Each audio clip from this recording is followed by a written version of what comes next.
Bismillahirrahmanirrahim. Assalamualaikum warahmatullahi wabarakatuh.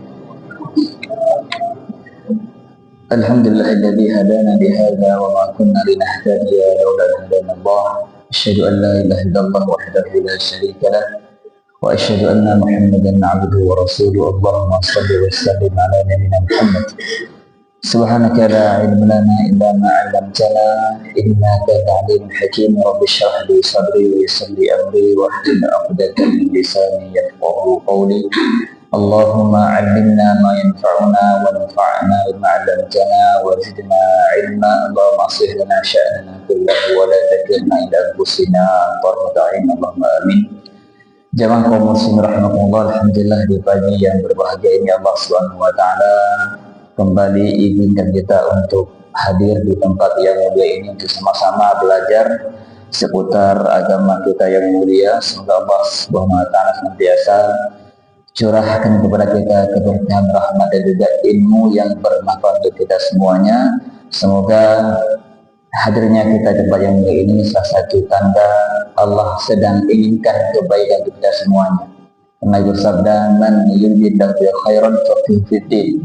Barang siapa yang Allah kehendaki untuknya kebaikan, maka Allah fakihkan dia, pahamkan dia tentang agama. Dan salah satu sarana untuk tafaqquh fiddin, memahami agama, ada dengan hadir di majlis ilmu. Semoga Allah Ta'ala golongkan kita dalam hamba yang Allah pahamkan agama.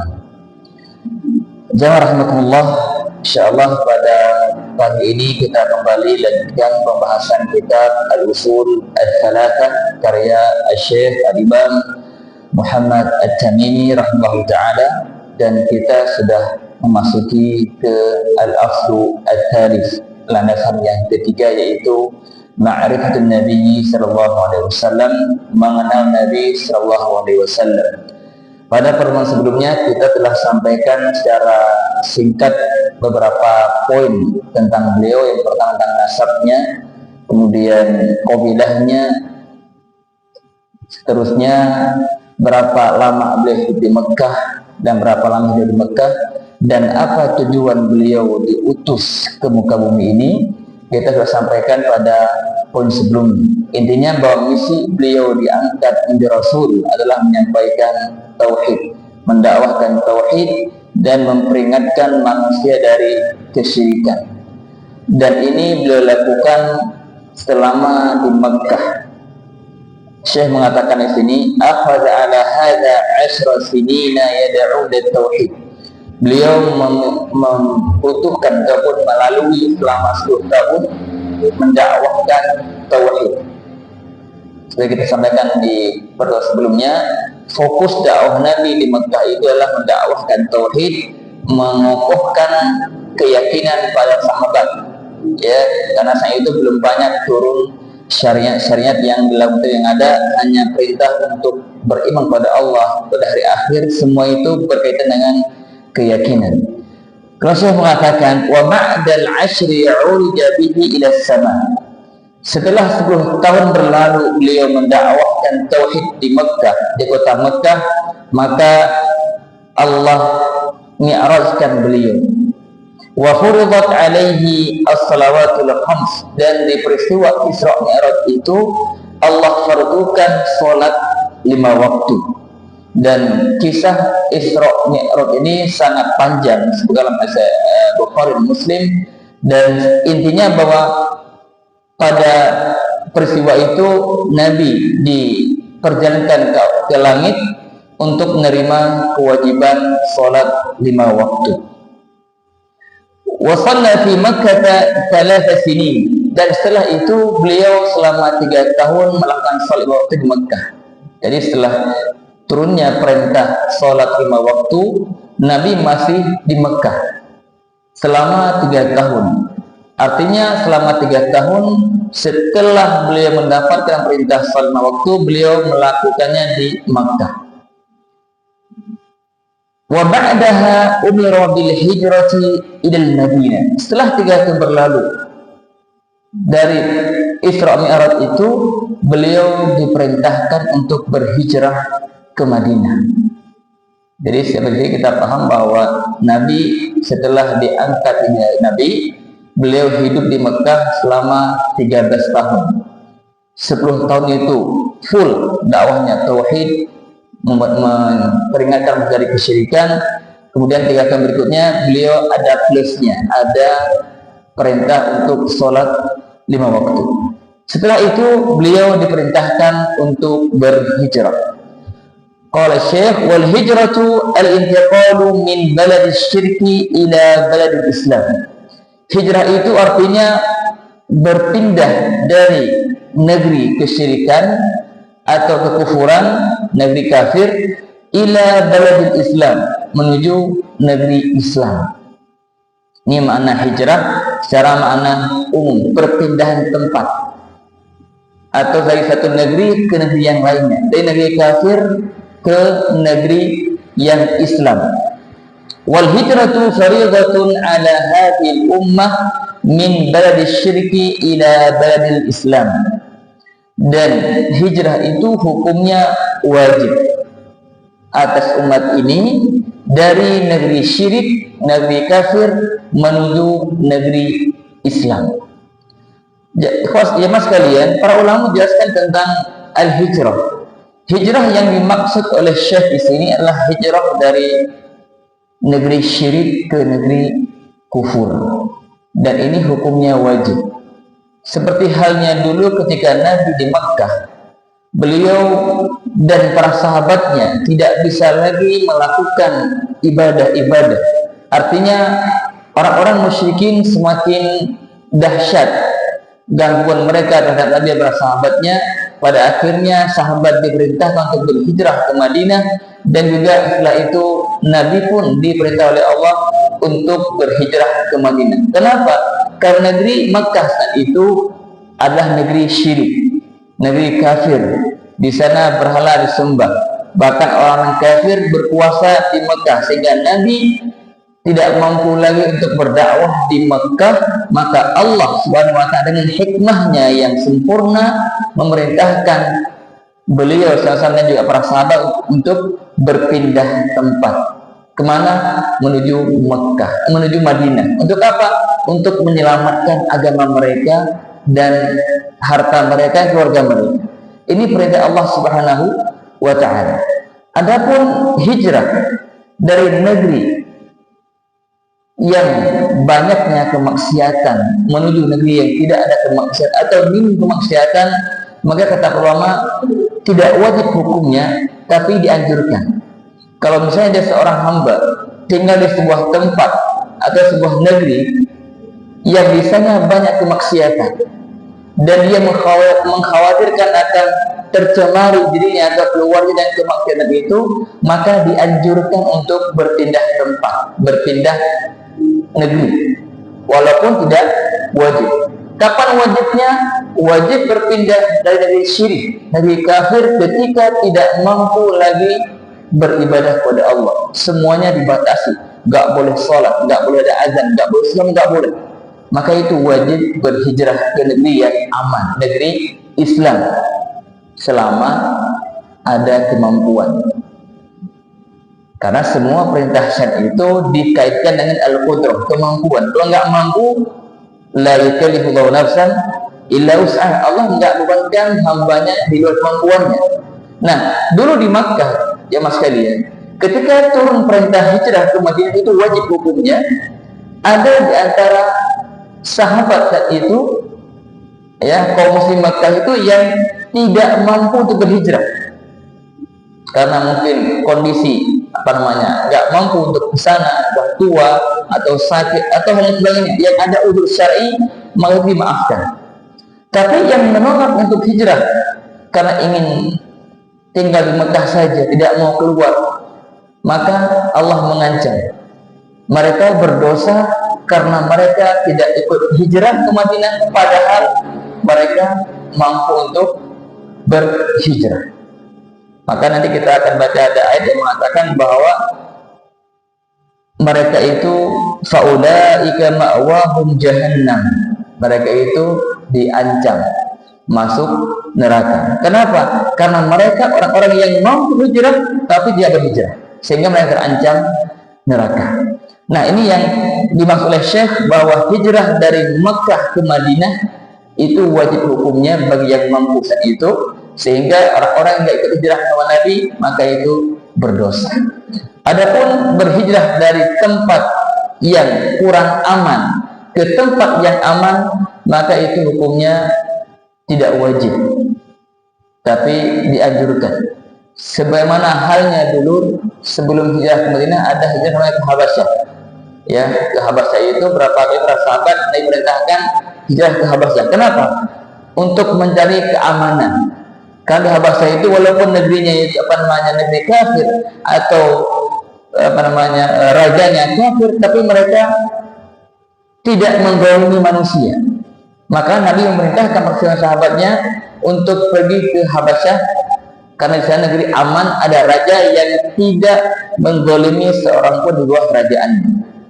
Makanya di kita pun ada di saat ini, kalau kita tinggal di sebuah tempat yang tidak aman, maka dianjurkan untuk pindah ke yang tidak aman. Tadi saya katakan awal, kalau kita tinggal di tempat, di lingkungan yang kurang kondusif untuk agama kita, keluarga kita, keislaman kita, maka dianjurkan untuk pindah ke tempat yang lebih aman dan lebih selamat bagi agama kita. Tapi ingat, ini hukum tidak wajib, tapi dianjurkan. Untuk apa? Untuk menjaga kemurnian agama kita, untuk menjaga keluarga kita. Karena kita nggak bisa pungkiri, ketika kita hidup di tengah-tengah masyarakat yang banyak kemaksiatannya, banyak kemungkarannya, minimal anak kita akan melihat sesuatu yang tidak baik. Makanya Imam Malik mengatakan bahwa dianjurkan, bahkan diperintahkan untuk berhijrah dari tempat di mana para sahabat itu dicela ke negeri yang lainnya. Jadi kalau ada sebuah daerah di situ para sahabat dicela oleh mereka, maka kita diperintahkan untuk pindah ke yang lainnya. Kenapa? Karena itu tidak baik. Bayangkan oleh kita sebuah tempat di mana masyarakatnya itu mencela sahabat dan seterusnya, itu sungguh tidak baik. Maka diperintahkan untuk berhijrah ke tempat yang lebih aman.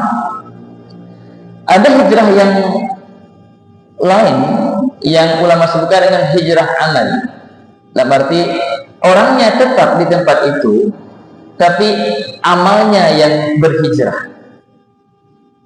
Jadi tadi dikatakan pertama ada hijrah al-makan, pindah tempat. Yang kedua ada lain hijrah perbuatannya. Jadi yang pindah itu perbuatannya. Yang sebelumnya dia berbuat syirik, sekarang pindah menjadi berbuat tauhid. Sebelumnya banyak kemaksiatan, sekarang dia ketaatan. Sebelumnya enggak pernah ke masjid, sekarang ke masjid. Itu hijrah amal namanya. Maka Nabi mengatakan, al-muhajiru man hajara ma nahallahu anhu. Orang muhajir, orang yang berhijrah itulah orang yang meninggalkan apa yang Allah haramkan atau apa yang Allah larang. Maka di zaman kita muncullah istilah hijrah. Pulang udah hijrah, padahal masih di Bogor, masih di Jakarta, dia kemana-mana, tapi dia udah hijrah. Maksudnya apa? Hijrah amal, perbuatannya sudah hijrah. Kalau bahasa lain lagi, udah taubat. Sebelumnya di ahli maksiat, sekarang ahli taat. Itu namanya hijrah amal.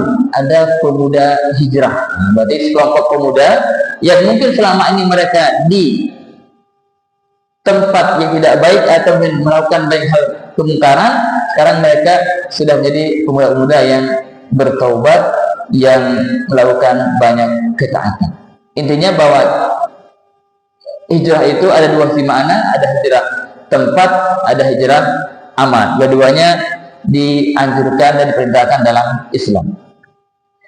Kemudian dia mengatakan, wahiyya baqiyatun ila an taquma as-saa'ah. Dan hijrah itu hukumnya tetap berlaku sampai hari kiamat tiba. Jadi hijrah yang dimaksudkan ini bukan hanya berlaku di zaman Nabi saja, ya, tapi sampai hari kiamat itu tetap berlaku taubat, ya, tetap berlaku hijrah. Karena ada yang mengatakan la tanqatul hijratu hatta tanqatnya taubah. Tidak akan terputus hukum berlaku hukumnya hijrah sampai terputus waktunya taubat. Wala tanqatu taubatu hatta tatlu'a syamsu min maghribiha, dan taubat itu tidak akan terputus kecuali ketika matahari terbit dari arah barat. Maka maghrib dari barat, maka itu taubat sudah tertutup pintunya. Yang demikian hijrah pun sudah berakhir. Tapi ada hadis yang berbunyi begini, la hijrata ba'dal fath. Tidak ada hijrah setelah Fathu Makkah. Ya, di sini hadisnya tidak ada hijrah lagi setelah penaklukan kota Makkah. Kapan kota Makkah ditaklukkan? Ditaklukkan kota Makkah 8 tahun setelah Nabi hijrah ke Madinah, di tahun ke-8 Hijriah. Beliau keluar dari Makkah 8 tahun kemudian, baru beliau kembali ke Makkah, dan Makkah tunduk di bawah beliau, ditaklukkan oleh beliau. Itu dari tahun 8 Hijriah. Dan beliau mengatakan la hijrata ba'dal fathi, tidak ada hijrah lagi setelah penaklukan kota Mekah. Ini gimana pemahamannya? Ya, seakan-akan berpegangan dengan hadis yang tadi saya baca bahwa hijrah itu selalu berlaku sampai hari kiamat. Kata para ulama, maksudnya la hijrata ba'dal fathi, tidak ada lagi hijrah dari kota Mekah ke Madinah setelah kota Mekah ditaklukkan. Kenapa? Karena kota Mekah setelah itu sudah menjadi negara Islam, sehingga nggak berlaku lagi orang Mekah hijrah ke Madinah, udah nggak ada itu. Kenapa? Karena Mekah itu sudah menjadi kota Islam, menjadi negara Islam, sehingga tidak lagi berlaku hijrah dari Mekah ke Madinah. Adapun secara umum yang lainnya, negeri kafir ke negeri Islam itu berlaku sampai hari kiamat. Hadis yang dulu saya sebutkan itu hanya berlaku khusus hijrah Makkah ke Madinah sudah selesai dengan penaklukan kota Mekah. Kenapa? Karena kota Mekah itu sudah menjadi negeri Islam, sehingga nggak lagi berlaku hijrah. Baik, wa dalilu qaulu ta'ala, bulan Syekh menyebutkan dalil tentang wajibnya hijrah. Innal ladzina tawaffahumul malaikatu zalimi anfusihim qalu fima kuntum qalu kunna mustad'afina fil ard qalu alam takun ardullahi wasi'ah ila akhir ayat. Ini ayat yang cantumkan untuk menunjukkan bahwa orang-orang yang tidak berhijrah ke Madinah saat itu adalah, dan dia mampu, termasuk orang yang zalim, dan mereka terancam masuk neraka. Wa qulu ta'ala ya ibadiyalladzina amanu inna ardi wasi'atun fa iyaya fa'budun. Wahai hamba-hambaku, sesungguhnya wahai hamba-hambaku yang beriman, sesungguhnya bumi itu luas, kata Allah SWT, maka beribadahlah kepadaku di sana. Artinya ketika ini menunjukkan ayat ada anjuran untuk berhijrah kepada Allah Subhanahu wa taala. Al-Baghawi Al-Baghawi mengatakan sebab nuzuli hadhihi ayat, sebab turunnya ayat di atas tadi itu apa? Fil muslimin alladzina bi Makkah lam yuhajiru. Ayat itu turun berkaitan dengan kaum muslimin yang tinggal di kota Mekah saat itu, alladzi lam yuhajiru, yang mereka tidak ikut hijrah. Nadahumullah bismil iman, Allah masih seru mereka dengan sebutan orang-orang beriman. Artinya apa? Mereka masih orang beriman. Mereka berdosa iya, tapi mereka masih orang-orang beriman. Wa dalilu 'ala hijrati min sunnah qaul ta'ala qaul Nabi sallallahu alaihi wasallam, dalil hijrah dari sunnah, dari hadis la tanqatu hijratu hatta tanqatu taubah. Tidak saya bacakan bahwa hadis juga menunjukkan bahwa hijrah itu berlaku sampai hari kiamat tiba. Jauh sekalian, ada beberapa poin tentang ini yang kita pahami, bahwa ketika seseorang itu diperintahkan berhijrah dari negeri kafir ke negeri Islam, maka muncul pertanyaan, apa hukumnya orang tinggal di negeri kafir? Ada orang-orang yang sengaja memang pergi ke negeri kafir dan bahkan mendapatkan keluarga di sana, jadi orang asli sana, ya. Apa hukumnya? Dibolehkan atau tidak? Tadi kalau kita lihat bahwa hukum asal di Islam bahwa jika kita tinggal di negeri kafir yang kita tidak mampu beribadah, wajib kita berhijrah. Maka kita sengaja datang ke negeri kafir dan tinggal di sana tanpa ada kebutuhan yang mendesak, maka hukum asal tidak diperbolehkan. Ya, tidak diperbolehkan. Kenapa? Ya buat apa negeri kafir? Nah, Allah perintahkan berhijrah kok malah datang ke sana. Kecuali memang pada kondisi-kondisi tertentu itu dibolehkan. Kata ulama dengan 3 syarat. Di antaranya orang yang ke negeri kafir itu dia punya iman yang kuat, ilmu yang cukup. Karena dia akan datang ke sebuah negeri yang pastinya dengan banyak kemungkaran, banyak kefajiran, banyak kemaksiatan luar biasa. Kalau dia tidak punya iman yang kuat, maka dia nanti yang ada apa? Dia akan ternodai agamanya. Ini mudarat yang sangat besar. Maka Islam menjaga ini. Kalau mau ke sana, pastikan iman kuat, ilmu cukup. Yang kedua, ada kebutuhan yang mendesak yang tidak ada di negeri Islam. Misalnya seorang itu harus berobat ke negeri kafir, karena di negeri Islam tidak ada dokter yang spesialis tentang penyakit dia. Maka dia boleh ke sana dengan cara dia punya kekuatan iman yang kuat dan dia butuh ke sana. Kalau tidak ada hal-hal ini, maka tidak diperbolehkan. Kenapa? Karena yang ada nanti yang ada bukannya maslahat, yang ada hanya mafsadah. Ya, mudarat yang sangat besar yang ditimbulkan akibat dia pergi ke negeri kafir tersebut. Maka jangan sampai buang-buang duit ya main ke negeri kafir, nggak ada kerjaan, kecuali memang ada kebutuhan yang mendesak. Saya juga ada orang yang tijarah ya, bukan ada bisnis ke sana yang ada kebutuhannya, silahkan diperbolehkan asalkan tadi itu syarat harus dipenuhi. Adapun begitu buang-buang waktu, buang duit ke sana itu melancong ke sana itu yang ada hanya kemudaratan. Disebutkan baiklah kita orang-orang ini syekh Arab mengatakan ya, kalau orang Arab yang punya banyak duit, anak muda main ke negeri kafir sana, pulangnya bukan malah jadi benar. Sebelumnya dia rajin ke masjid, pulangnya udah gak ke masjid lagi. Ada yang jadi mulhid, jadi ateis. Ya, pulang perginya dia aman, tenang, orang baik-baik, pulangnya jadi pecandu narkoba. Dan itu disampaikan oleh syekh-syekh dan kisah itu terjadi. Kenapa? Itu karena orang yang kesana itu tidak punya iman yang kuat akan mudah tergiur dengan kondisi yang buruk di sana. Maka harus kita waspadai. Kemudian kata Syekh, "Falam mustaqarra bil Madinati."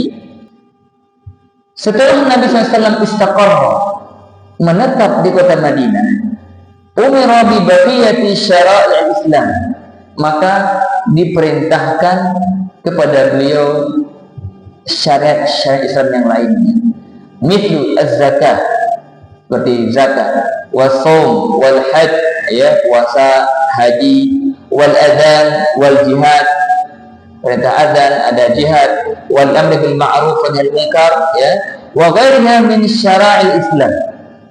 Jadi tadi sampai di awal di Makkah itu tidak ada perintah syariat. Baru ada setelah 10 tahun beliau jadi nabi, kemudian Isra Mi'raj, 3 tahun berikutnya beliau sudah ada perintah sholat. Setelah itu enggak ada. Yang ada apa? Fokus Nabi menanamkan akidah tauhid kepada sahabat. Nah, ketika mereka sudah di Madinah dan menetap di Madinah, maka mulai turun syariat Islam yang lainnya. Ada puasanya, ada hajinya, ada zakatnya, seterusnya. Semua syariat turun di kota Madinah. Kenapa demikian? Karena ketika para sahabat di Mekah sudah ditanamkan akidah yang kuat, iman pada Allahnya kuat, iman pada hari akhirnya kuat, dan seterusnya, itu akan siap menerima setiap perintah Allah Subhanahu wa ta'ala. Saya pernah sampaikan ke Bapak sekalian bahwa ketika seorang hamba itu tidak punya iman yang kuat kepada Allah Ta'ala dengan hari akhir, ya, yang merupakan tempat pembalasan semua perbuatan hamba, dia akan sangat lemah dorongannya untuk menyambut seruan syariat. Ya, ketika syariat turun, iman tidak siap, akhirnya tolong. atau minimal dia tidak mau tunduk.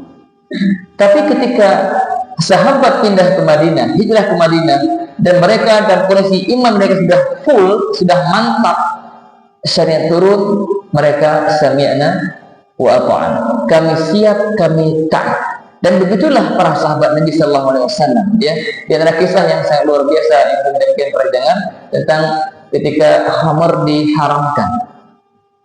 Ya, ada beberapa tahap. Tahap terakhir itu ketika ada penduduk datang bahwa khamar, minuman keras telah diharamkan. Disebutkan oleh Anas bahwa di rumah beliau itu ada berapa gentong itu khamar semua itu. Mereka sedang pesta khamar, pesta miras.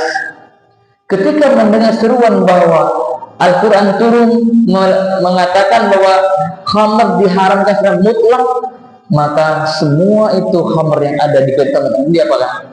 Ditumpahkan semua. Udah, nggak ada. Tanggung ini gimana maksudnya? Nggak ada. Sami'na wa ata'na. Kenapa? Imannya kuat. Siap apapun yang diperintahkan, walaupun ini rugi, ini khamar yang tersisa banyak. Enggak. Ini perintah Allah. Allah larang, sami'na wa ata'na. Itu sikap seorang muslim ketika imannya sudah luar biasa mantap dan kuat. Tidak ada tapi, tidak ada syarat. Saya taat tapi, saya taat dengan syarat, tidak ada. Sama Allah taat tanpa syarat, tunduk tanpa tapi. Semua itu sami'na wa ata'na. Begitulah sikap sejati seorang muslim. Akhadha ala hadha 10 sinin. Beliau tinggal di Madinah, melakukan berbagai macam syariat Allah turunkan selama 10 tahun. Wa tuwfiya salawatullah wa salamu alaihi wa dinhu baqi. Dan Nabi sallallahu pun wafat setelah 10 tahun beliau tinggal di Madinah. Jadi beliau di Madinah hanya hidup selama 10 tahun saja. Sisanya di Makkah. Berapa usia beliau? 63 tahun. Berarti 53 tahun beliau habiskan di kota Makkah, 10 tahun di kota Madinah. Ya, di Makkah itu 53 tahun itu 13 tahun setelah beliau menjadi nabi, ya, dan 40 tahunnya sebelum beliau dianggap menjadi nabi. Setelah beliau wafat, agamanya bahkan tetap langgeng sampai sekarang, sampai hari kiamat itu. Ya, wahada dinuhu, dan agamanya ini la khaira illa dallal ummata alaihi wa la syarra illa haddaraha min. Tidak ada satu kebaikan pun melainkan telah beliau sampaikan kepada umatnya, dan tidak ada satu keburukan pun melainkan telah beliau peringatkan umatnya darinya. Artinya Nabi SAW selama hidupnya, selama beliau diangkat menjadi Rasul, telah menyampaikan risalah Allah dengan sempurna. Ya, dengan sempurna. Wal khairul ladzi dalla alaihi, dan kebaikan yang Nabi tunjukkan umatnya kepadanya at-tauhid. Ada tauhid. Wa jami'u ma yuhibbuhu Allah wa yarda, dan segala sesuatu yang Allah cintai dan ridhoi. Ini kebaikan yang dimaksud, ya, bahwa Nabi telah menunjuki umatnya, telah menyampaikan kepada umatnya semua bentuk kebaikan, dan kebaikan yang tertinggi itu apa? Tauhid. Itu asas fondasi kebaikan, tauhid, dan semua yang Allah cintai dan ridhoi telah Nabi sampaikan yang sempurna, ya. Wasyarrul ladzi hadzaraha minhu, dan keburukan yang beliau peringatkan umatnya darinya asyirku, syirik, ya. Wa jami'u ma yakrahuhu Allah wa ya'bahu, dan segala sesuatu yang Allah larang, yang Allah benci. Jadi tugas Nabi SAW itu sempurna setelah beliau wafat. Artinya Allah tidak wafatkan beliau kecuali setelah agama yang Allah turunkan telah sempurna. Rasul mengatakan, ba'athahu Allahu ilan nasi kafatan. dan Allah mengutus Nabi SAW kepada seluruh manusia tanpa terkecuali. Berbeda dengan Nabi-Nabi sebelum beliau SAW, mereka diutus kepada kaum mereka saja. Ada Nabi Musa, Nabi Isa dan sebagainya diutus ke Bani Israel. Nabi Hud diutus kepada kaum wa ida adin akhahum Huda, kaum Ad. Samud diutus Nabi Saleh, ahli Madian, Nabi Syuaib, ya.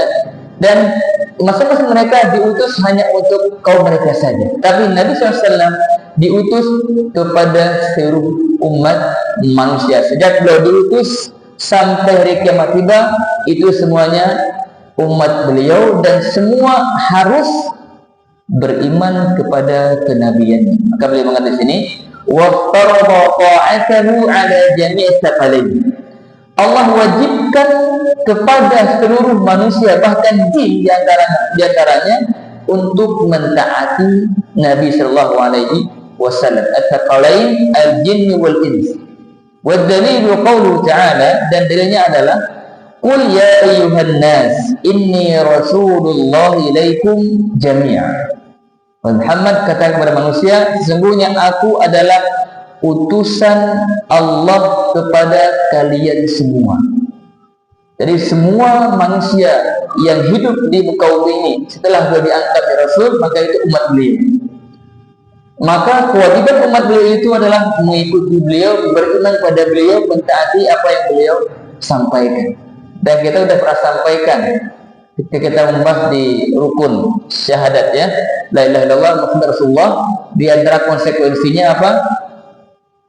Membenarkan apa yang beliau sampaikan, melaksanakan apa yang beliau perintahkan, meninggalkan apa yang beliau larang, dan beribadah kepada Allah sesuai dengan tuntunan beliau.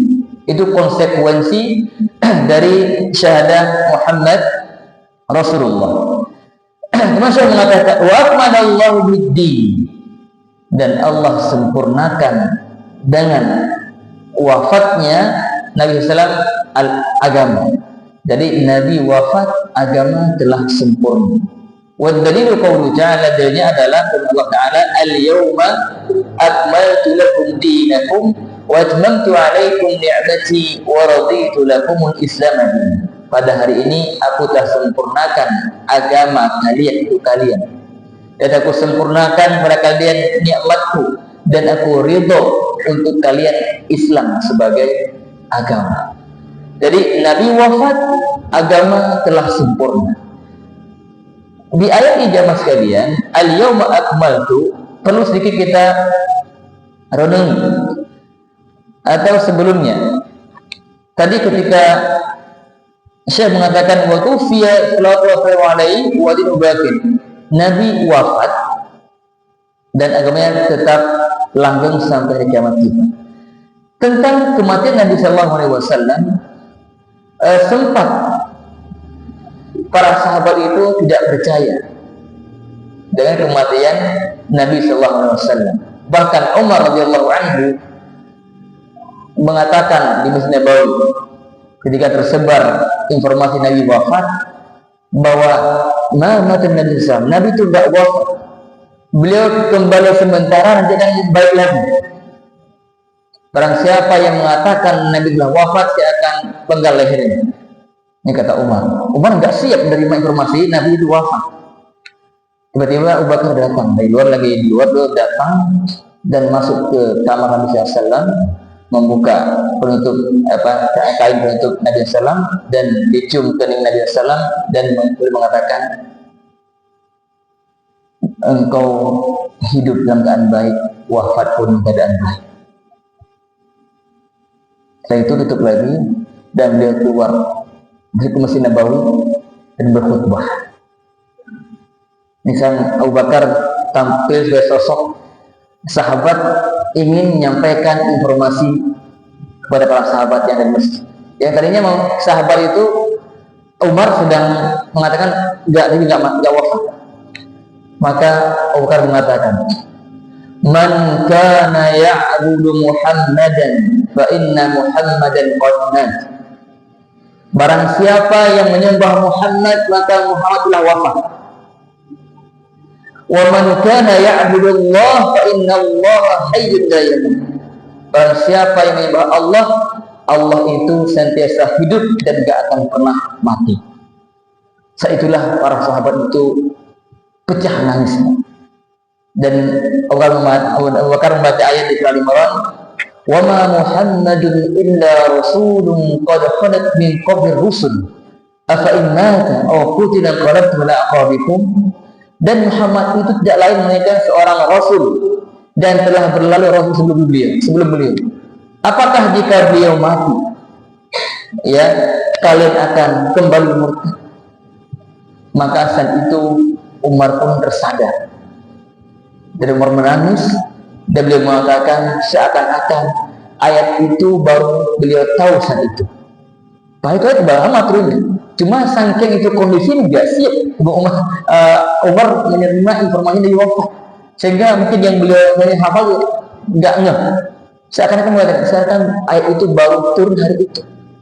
Ya, maka saat itu sahabat menangis dan kembali Nabi Sallallahu Alaihi Wasallam. Nah, kemudian ayat al-yawma akmaltu lakum dinakum ini ada faedah yang sangat penting untuk kita renungi bersama jamaah sekalian.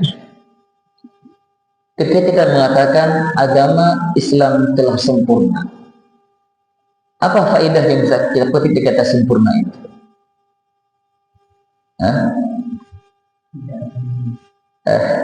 Ketika sudah sempurna berarti tidak ada lagi peluang untuk ditambah-tambah.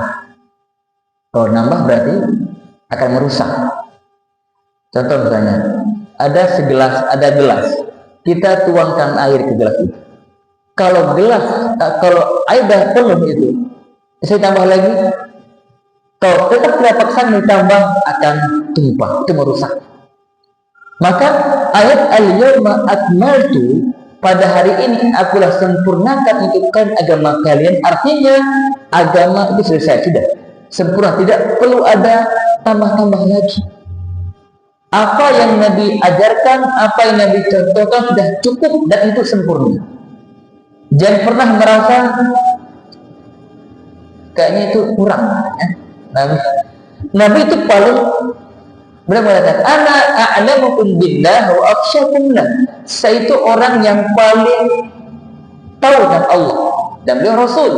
Tentu beliau yang paling sempurna dalam mencontohkan syariat Islam. Nah, ketika kita meyakini atau ketika ada orang meyakini bahwa Islam belum sempurna, maka ini suatu keyakinan yang sangat berbahaya, menyimpang. Kenapa? Pertama, ini belak-belakan dengan ayat. Yang kedua, secara tidak langsung dia mengatakan Nabi belum sempurna dalam menyampaikan risalahnya. Seakan-akan Nabi menyembunyikan beberapa amalan-amalan, gak beliau sampaikan. Makanya ketika ada satu amalan jamaah sekalian yang dikerjakan seorang hamba, kemudian diyakini itu satu kebaikan, sementara Nabi tidak pernah mencontohkan, ini ada dua kemungkinan.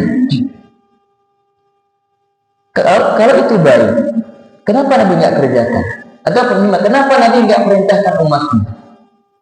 Oh, Nabi nggak tahu. Mungkinkah begitu kita jawab? Mana siapa yang lebih tahu tentang syariat itu? Kita atau Nabi? Sampai benar kita mengatakan ini baik loh. Tapi kenapa nggak sampai kalau itu baik? Padahal tadi disebutkan dalam hadis tidak ada satu kebaikan pun maling yang beliau sampaikan. Tapi ini ada yang berusaha. Nggak mungkin kalau ada orang yang mengatakan bahwa ada kebaikan yang Nabi nggak tahu. Sombong amat ini orang berani mengatakan dia lebih tahu tentang syariat Nabi. Oh, mungkin nggak mungkin. Yang kedua, Nabi tahu,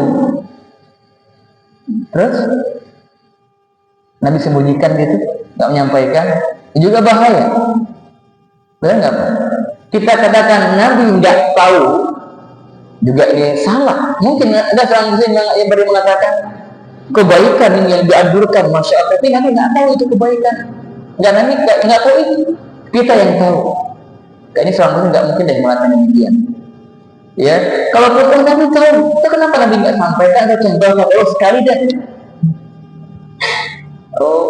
gimana coba jawabannya?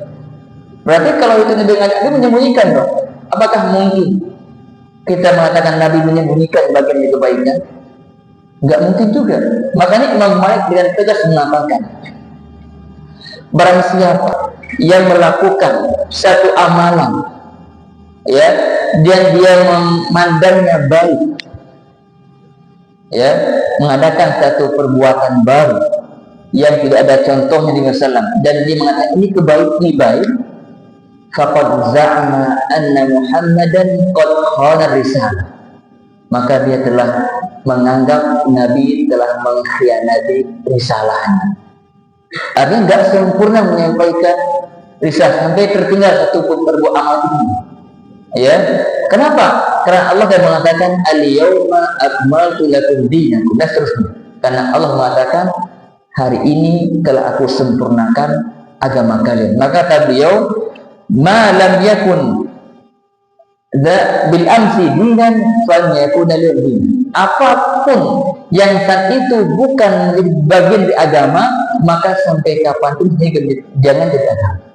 Masa ada suatu perbuatan zaman Nabi itu nggak pernah ada, sekarang mungkin itu wajib hukumnya.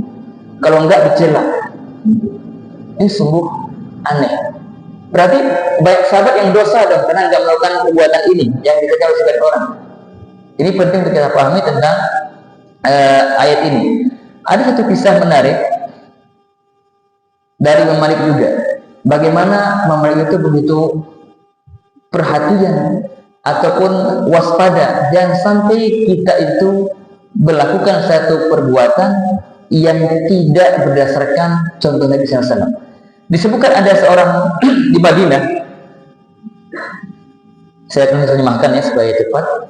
Dia mengatakan, wahai imam, saya ingin berihram ya, ingin umroh. Ihram itu dia mulai niat untuk masuk dalam manasik umroh dan haji.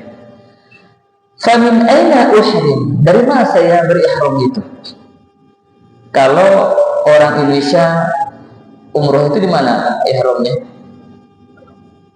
Ya Lam-Lam ya, kalau lewat Yaman ya, ataupun di jalur Yaman, kita di Lam-Lam itu umrohnya Yaman, orang yang datang dari arah Yaman. Atau ada sebagian orang saya itu biasa langsung ke Jeddah dulu di Madinah. Jadi berangkatnya dari Madinah. Maka di Madinah itu kalau orang ahli Madinah dan siapapun yang berumroh dari arah Madinah, maka miqatnya itu dia mulai ihramnya itu di Dzul Hulaifah, nama yang disebutkan atau namanya Bir Ali. Itu miqatnya, ya, miqat makani. Nah, kata Imam Malik, kalau mau umroh, mau ihram, maka ahrim min Dzul Hulaifah. Berihramlah dari Dzul Hulaifah. Miqat Nabi SAW. Itulah Nabi dulu dari situ. Nabi umroh dari Madinah, beliau ihramnya di Dzul Hulaifah. Jadi dari Masjid Nabi itu sudah sekian puluh kilo, saya lupa pasti berapa kilo. Dia agak jauh dari kota Madinahnya, tapi masih di Madinah. Faqala walakinni uridu an uhrima min al-masjid. Lelaki ini punya pandangan lain, tapi saya ingin ihram dari Masjid Nabawi saja. Sekarang jamaah sekalian, saya bertanya, mana yang lebih baik, Masjid Nabawi atau Dzul Hulaifah? Enggak, secara tempat, keutamaan tempat, mana yang lebih baik? Masjid Nabawi jelas, ya, jelas ini. Sepakat, Masjid Nabawi itu tempat terbaik. Dzul Hulaifah bagian dari Madinah, tapi kalau dibandingkan Dzul Hulaifah dan Nabawi, secara tempat itu lebih utama Masjid Nabawi. Tapi perhatikan, walakin uridu an uhrima min al-masjid.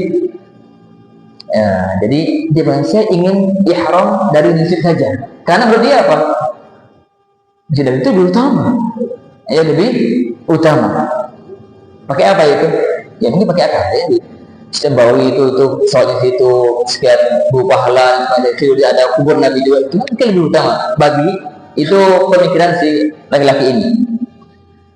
Dia melihat bahwa si Nabi lebih utama daripada diri Hudzaifah. Kalau gitu kenapa saya harus jauh-jauh, dan dia kan lebih utama masjid itu. Ini kata beliau. Apa kata Malik? La taf'al. Jangan kau lakukan itu.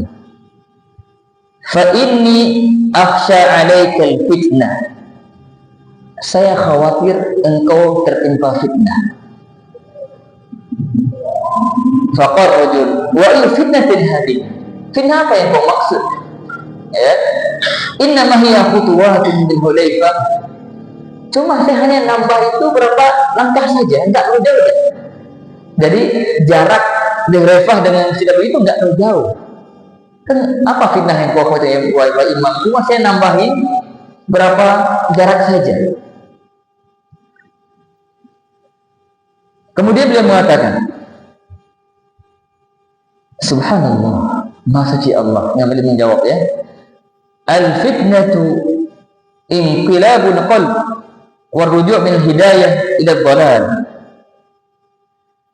Beliau mengatakan, wa ay fitnatin a'zam min an tahunna annaka sabaqta ila khairin lam yasbiq ilaihi Rasulullah SAW. Fitnah apa lagi yang lebih besar daripada fitnah engkau itu menyangka bahwa engkau telah sampai pada satu kebaikan yang Nabi belum sampai kepadanya. Paham nggak ini? Nabi ihram di mana? Di Hudzaifah, ya enggak? Laki-laki ini di mana ihramnya? Di sini bau. Dan dia menganggap lebih baik. Kata Imam Malik, ini fitnah. Dari mana fitnah? Ini fitnah ketika kau mengira kamu itu lebih tahu tentang kebaikan dari Nabi. Nabi ini nggak tahu. Kenapa Nabi nggak ihram di Madinah? Dia di Nabawi. Apakah nggak tahu beliau itu lebih baik? Enggak, ini syariat. Nabi lebih tahu tentang syariat. Ihram mangga di Hudzaifah. Ini keduanya begitu. Jadi boleh nggak boleh. Walaupun itu mulia, iya mulia. Apakah Nabi nggak tahu jadi mulia? Tahu.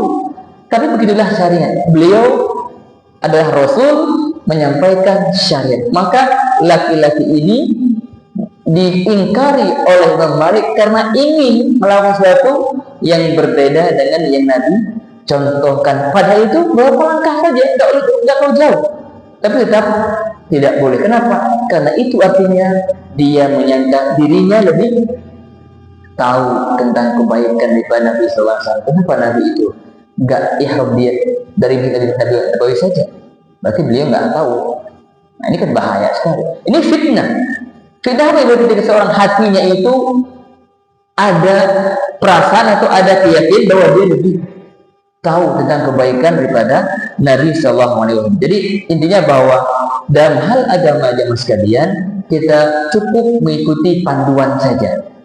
Apa yang Nabi contohkan, yang Nabi praktekkan, yang Nabi sampaikan, ikuti udah. Agama itu mudah sekali. Nggak perlu kita berkreasi dalam beragama. Kenapa? Karena agama itu sudah paket dari Allah untuk Nabi sampaikan kepada umatnya. Dan kita diperintahkan beribadah kepada Allah sesuai dengan apa yang Allah perintahkan. Ya, ini penting saya kita renungkan. Al-yawma akmaltu. Agama telah sempurna telah Nabi wafat, sehingga tidak ada peluang bagi seorang hamba pun, seorang umat Muhammad pun untuk nambah-nambahi ibadah-ibadah yang menurutnya baik, padahal itu tidak ada contoh dari Nabi Shallallahu Alaihi Wasallam. Allahu a'lam. Barangkali demikian yang saya sampaikan. Jika ada yang ingin ditanyakan, dipersilahkan. Silakan. Iya, benar. Jadi disebutkan kurang baik kalau kita berbicara dari ternyata banyak, karena itu banyak negara-negara Afrika yang mulai berkembang Islamnya karena kedatangan dari Muslim. Itu gimana? Nah, secara umum bahwa ketika kita mengatakan negeri kafir, kita memang selalu tahu negeri kafir itu negeri yang memang banyak kemaksiatan yang terbuka lebar lah ya, terjadi begitu luar biasa. Nah sekarang kondisinya ketika di sebuah negeri kafir itu ya ada komunitas-komunitas yang mereka itu kaum muslimin dan mereka diperbolehkan oleh negara itu untuk menunjukkan syiar mereka, maka untuk mereka itu aman, mereka nggak wajib berhijrah. Kalau orang asli negara itu, kenapa? Karena mereka masih mampu menampakkan syiar Islamnya, boleh. Tapi kalau nggak mampu menampakkan, maka mereka pun wajib hijrah jika mampu. Tapi kan nggak semudah itu hijrah, Pak ya. Karena sekarang itu kan butuh untuk pindah negara pun banyak ketentuan-ketentuan dan apa itu diperhatikan, itu halangan, artinya tetap. Nah, ketika mereka di negeri kafir itu, orang aslinya itu mereka bisa menampakkan syiar-syiar mereka, ya mereka tidak ada tentang hijrah. Nah, bagaimana dengan orang yang datang dari luar negeri mereka itu, negeri kafir, ada orang dari negeri Islam pindah ke sana. Tujuannya apa? Tadi, kalau tujuan itu ada maslahat yang diharapkan, contoh seorang dai misalnya, dia ahli pendakwah, karena untuk mendakwah Islam itu tidak mengapa. Kenapa? Karena ada maslahat yang dia capai lebih besar dan dia pun punya kemampuan dan dia mampu untuk melawan atau menghadapi tantangan yang ada di sana. Makanya bagi orang-orang tadi itu yang datang ke sana itu dan dia merasa dirinya nggak mampu, nggak ada kebutuhan, ya, kemudian ilmunya juga nggak mencukupi, kemudian iman juga sangat lemah, maka sangat tidak dianjurkan bersama. Ya, walaupun tadi itu ketika yang misalnya itu dia mungkin tinggal di negeri-negeri yang komunitas yang mungkin itu aman, mungkin itu beda. Dan kalau memang kondisi keimanan tidak kuat dan kalau dia akan mungkin berinteraksi dengan dunia luar, maka itu hukumnya tetap tidak diperkenankan. Ya, jadi syarat umum sekarang banyak mungkin Syekh Utsaimin di antara berfatwa, keterangan sekarang zaman beliau itu udah ada ya. Di zaman beliau hidup di negeri kafir itu ada orang Muslim juga, ya. Tetap beliau mengatakan demikian. Jadi kalau orang-orang yang luar dari orang kaum muslimin yang ke negeri kafir tidak bisa tadi itu yang sebutkan itu dia punya ilmu yang kuat, iman yang kuat sehingga dia bisa menjaga dirinya dan tidak ada dan dia punya kebutuhan yang ada, maka kalau nggak mencukupi itu maka tetap tidak diperbolehkan. Karena walaupun di sana itu ada komunitas, tapi tetap saja itu lingkungan terbuka itu sangat berbahaya. Itu akan mempengaruhi kehidupan seseorang di sana. Maka tetap saja secara hukum umum berlaku, ya, tidak diperkenankan seorang ke negeri kafir atau tinggal di sana kecuali jika ada kemaslahatan yang pasti, yang jelas dan memenuhi syarat yang dibutuhkan oleh seorang yang ingin ke sana. Allah. Baik, ada lagi yang lain?